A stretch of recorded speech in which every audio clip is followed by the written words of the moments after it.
The undefeated lineal heavyweight world champion, Tyson Fury. Tyson? Hello, can everybody hear me? Yeah. Fantastic.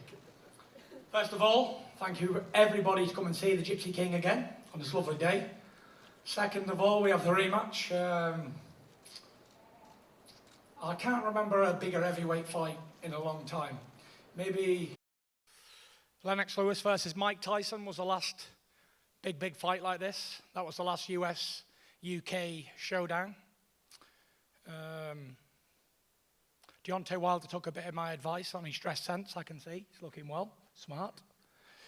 And that's it really, you know. There's not much I can say. And for the first time in my boxing career, I don't need to sell this fight. People know what they're going to get. It says exactly what it says on the tin. You're going to get a good fight. Whether I think the consensus is either he knocks me out or I win on points. That's what's been going around. Either Fury wins on points or Wilder wins by KO.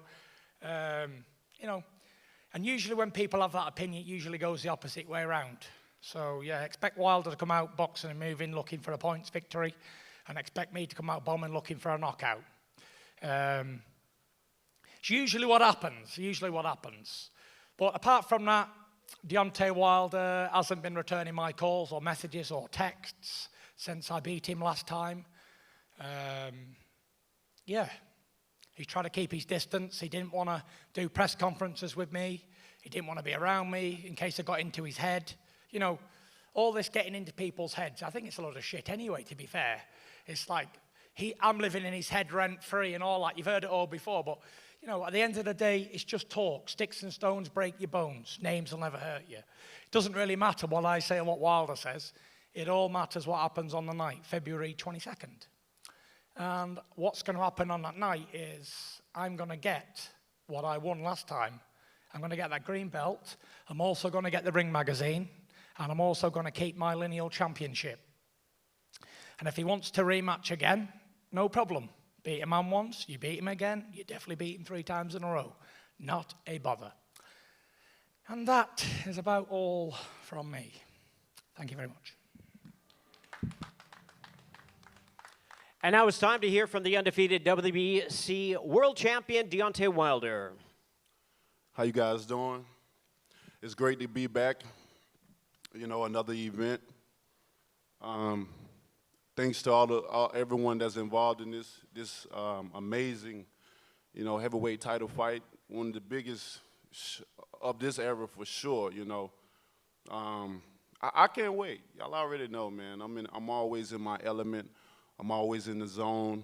You know, and right now, man, I can't wait. I'm going into camp. Can't wait to get back into camp. You know, my body feel like it's walking into the 6th week of camp instead of the 3rd week of camp. And it's been amazing for me because it's been a quick turnaround for me. Usually I'm months and months and months at a time before I have another fight, but I'm still coming in shape. You know, I always say I put shape on top of shape, but this time around I'm putting shape on top of shape on top of shape.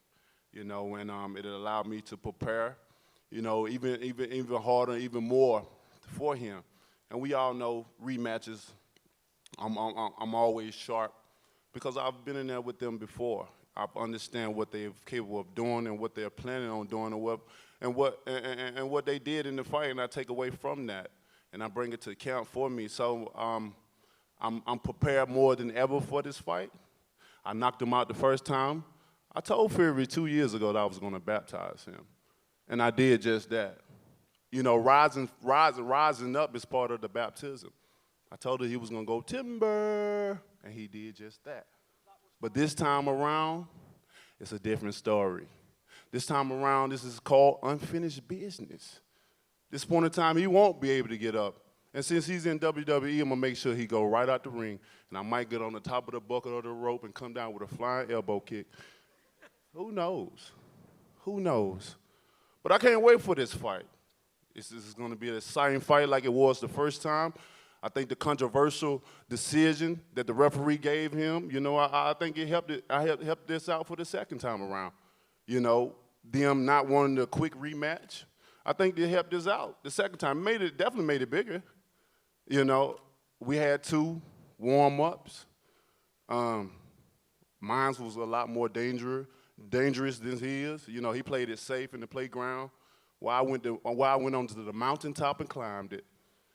Two different fighters, two different times, two different paths. You know, one just want to survive me. I'm building for legacy.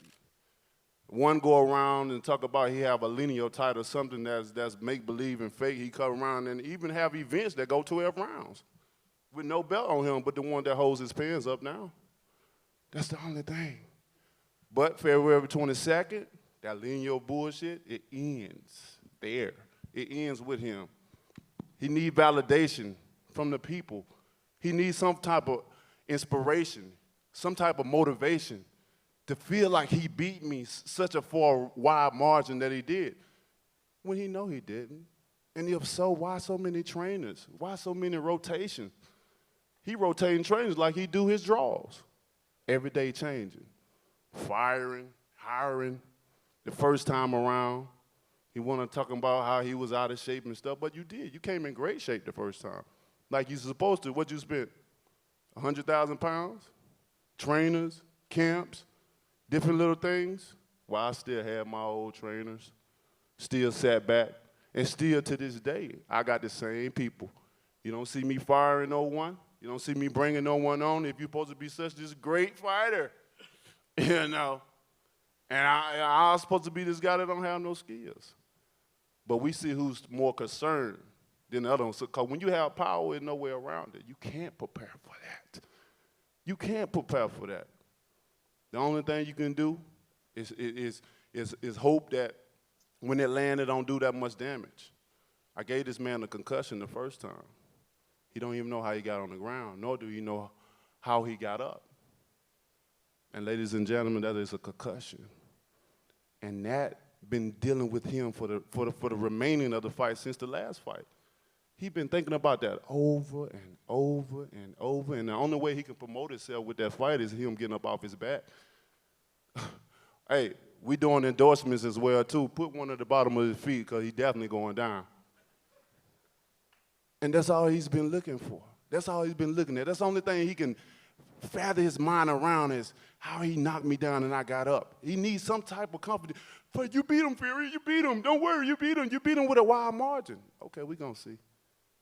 But all that right there, all that talk before, it dies. It's dead. This is the new beginning right here. This is unfinished business that I will finish. I will do exactly what I said I would do. I'm going to knock him out. Like I told him, I'm the lion. I'm the king of the jungle.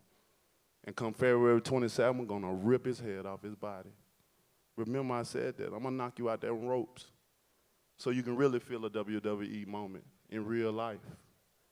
I'm glad you got a second job. You need it. This is your whole plans. What I'm going to do when this guy knock my marbles out of my head.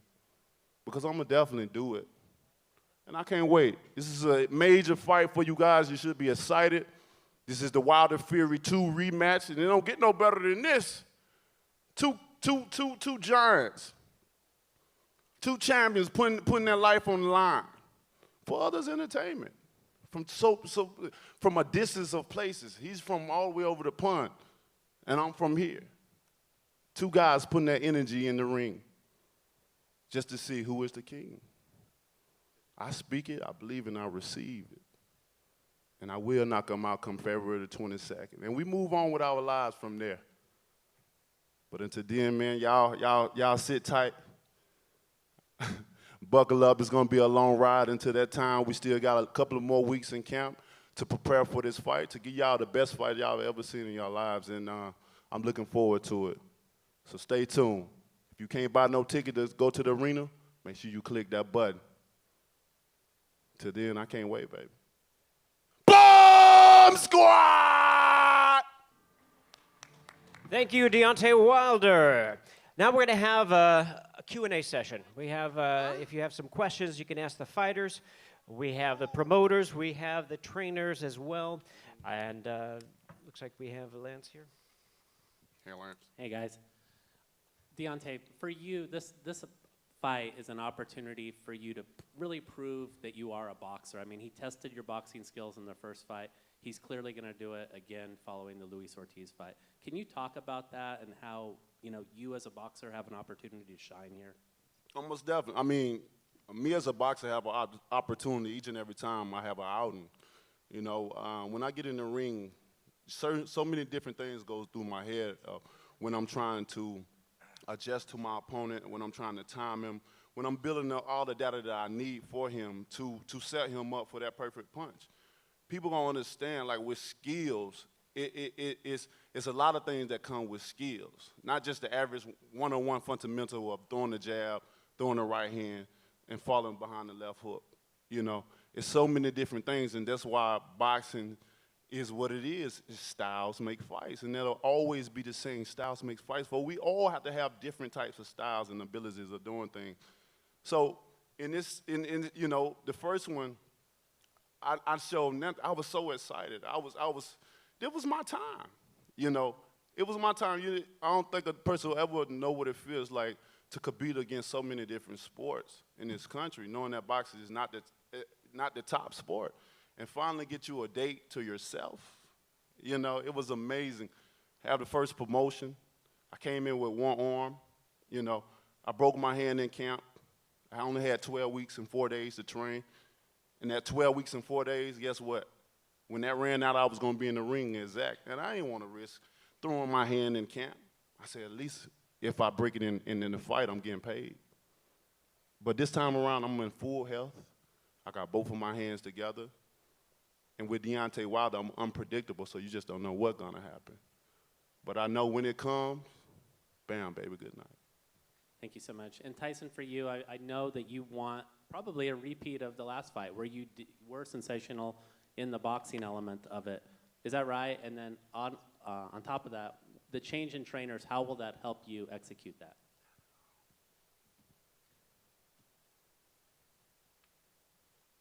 What can I say that Deontay Wilder hasn't always bored us to death with for the last 20 minutes?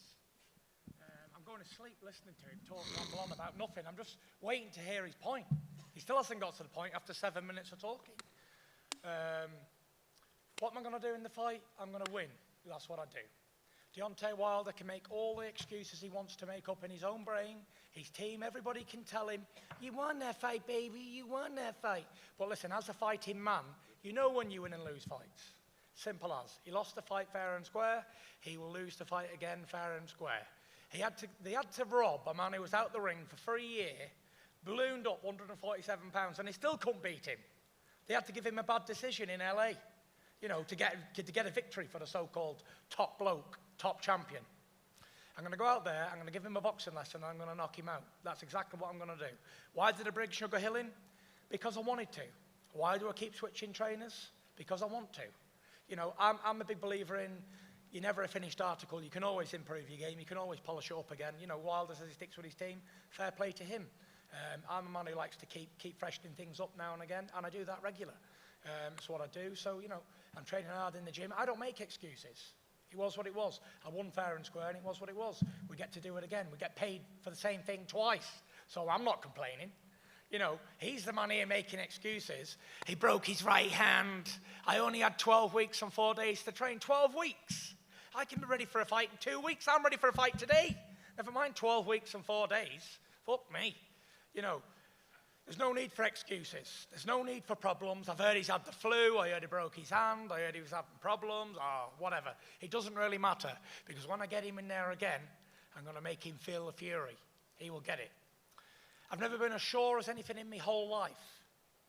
As sure as I was this morning putting this suit on and putting my shoes on and having a wash and brushing my teeth. That's how sure I'm going to kick this motherfucker's ass all over that ring. 100%. He can't win.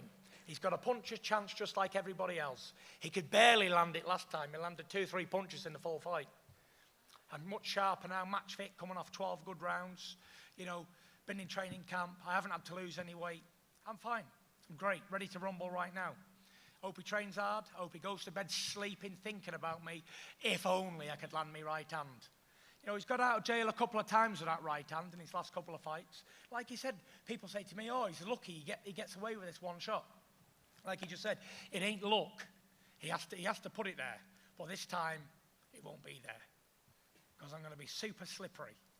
I'm going to be like a goldfish in a goldfish bowl, swimming away.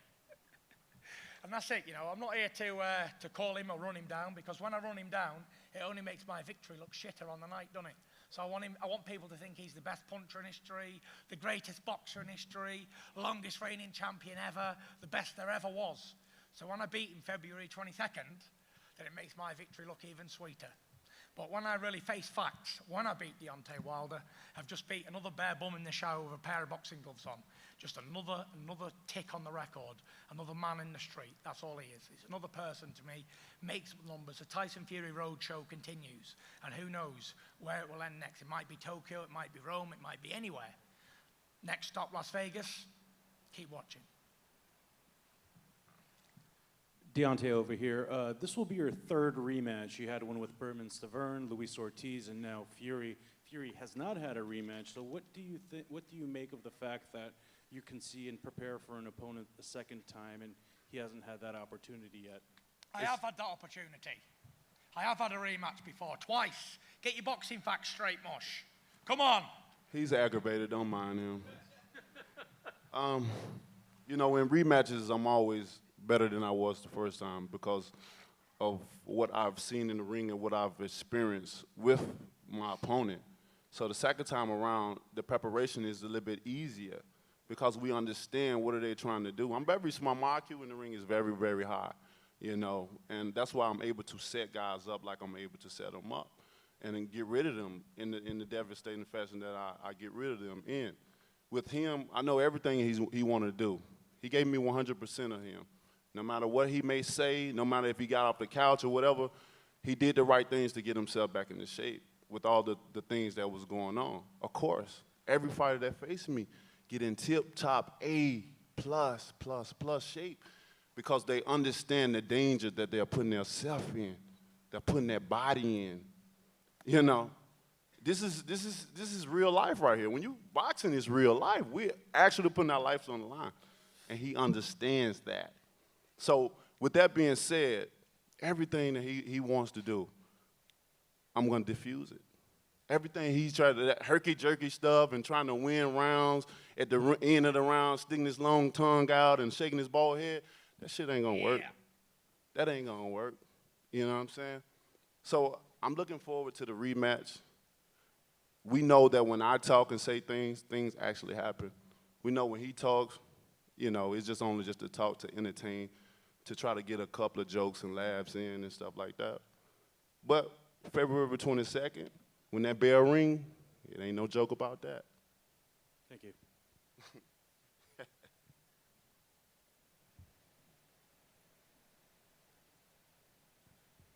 Quick question for Deontay Wilder first. Have you been able to recreate Tyson's movement in the gym? And what did you learn from the first fight about what you have to do to counteract that?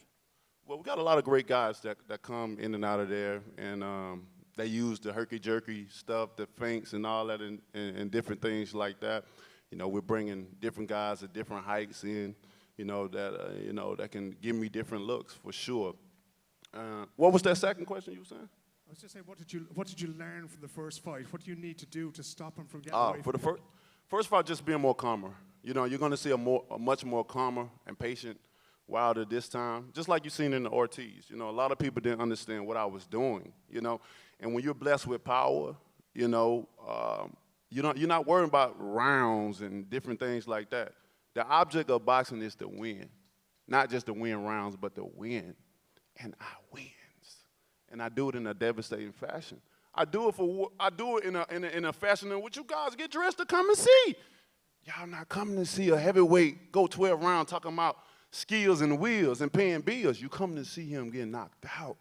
That's what you come and see because you most likely have things planned, you know, after that you want to go see.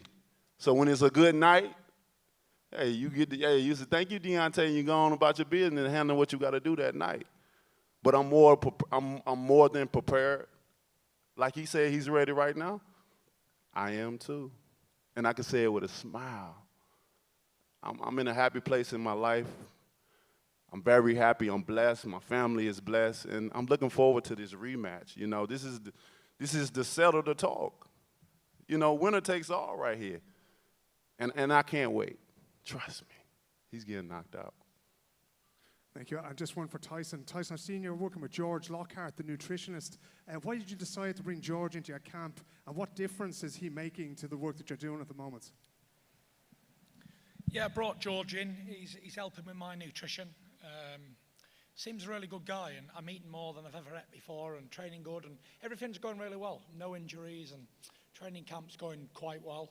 I've only just started training camp like 10 days ago. So yeah, I can't complain. I never have any excuses. The only thing I'd hope to do before I get to the fight is come to it injury-free. And that's usually what any boxer can only ask for, to enter the ring injury-free. And then it's down to us then on the night, who wants it more, and who's willing to go home as a loser and as a second-place person.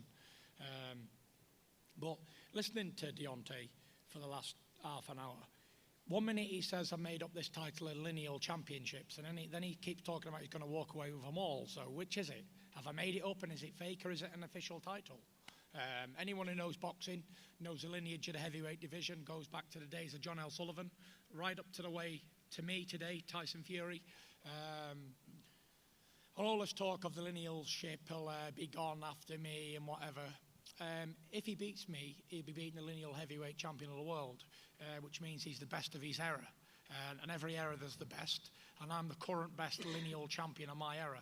I took that title from Vladimir Klitschko, 28th of November 2015.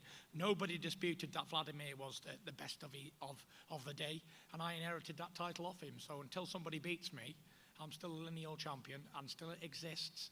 I actually set a massive precedent when it comes to titles, because it was the first time in history that the lineal championship had ever split from the Ring Magazine championship.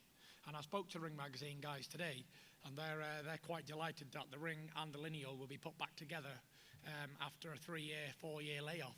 So yeah, it's going to be a fantastic night. Deontay Wilder is going to come in, and like he said, he's going to be more patient and more relaxed, and whatever he's going to do, try to land that right hand. Of course, that's his best weapon, the big right hand. Knock me out, whatever. And it's my job not to let him do that. And the fact of the matter is, I'm not going to dress it up, I'm going to speak the honest truth. If I'm stupid enough to get hit by that big stupid right hand, then I deserve knocking out. And it will knock anybody out. As we saw, he hit me with it twice, and bam, I hit the floor twice. But it's not how you hit the floor, it's how you get back up and respond. And he knows he ain't messing with no quitter, no shithouse here. I'm a fighting man. And the late great Brendan Ingle once said, to beat Tyson Fury, you have to nail him to the fucking canvas. And that's what this little skinny-legged super noodle will have to do, nail me to the canvas. And if he can't do that, I'm going to eat him up. This time is going to be different. He thinks I'm going to come out irking and jerking, as Eddie Hearn says. Everyone's took that style now, the irky-jerky style of Tyson Fury. It made it famous. I'm not looking for irky-jerky.